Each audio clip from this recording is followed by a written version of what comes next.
प्रभाग क्रमांक 22 मध्ये भाजप उमेदवारांची रामवाडीतील गैबीपीर नगरात पदयात्रा काढण्यात आली आहे। यामध्ये महिलांसह मुस्लिम बांधवांचा देखील सहभाग होता। सोलापूर महानगरपालिका निवडणुकीच्या पार्श्वभूमीवर प्रभाग क्रमांक 22 मधील भारतीय जनता पार्टीचे अधिकृत उमेदवार किसन जाधव, दत्तात्रय नडगिरी, अंबिका नागेश गायकवाड आणि चैत्राली शिवराज गायकवाड यांच्या प्रचाराला मतदारांकडून उत्स्फूर्त प्रतिसाद मिळत असल्याचं चित्र सध्या प्रभागात दिसून येत आहे।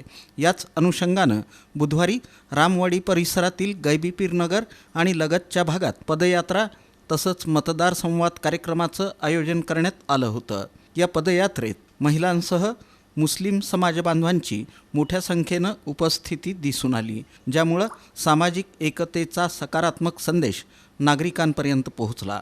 माजी नगरसेवक नागेश गायकवाड तसंच लक्ष्मण जाधव यांच्या मार्गदर्शनाखाली ही पदयात्रा पार पडली।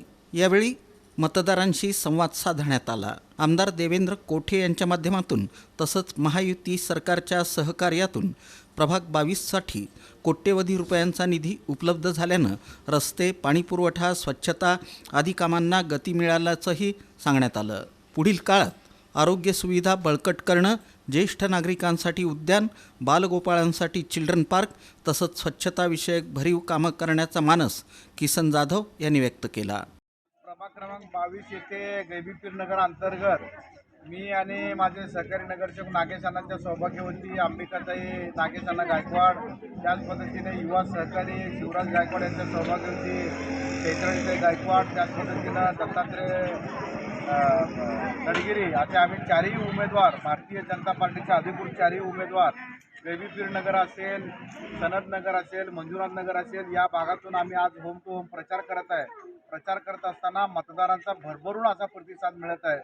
विशेष करून राज्याचे मुख्यमंत्री आदरणीय फडणवीस साहेब असतील, शहर मध्येचे आमदार देवेंद्रदादा कोठे असतील, यांच्या माध्यमातून जो महाराष्ट्राचा विकास आहे, सोलापूर शहराचा विकास आहे, विशेषतः माझ्या प्रभाग 22चा जो विकास आहे, आमदार देवेंद्रदादा कोठेंनी तिथं कोट्यावधी रुपयाचा निधी माझ्या या भागासाठी देऊन या भागाचा विकासाचं विजन ते पूर्ण करीत आहेत।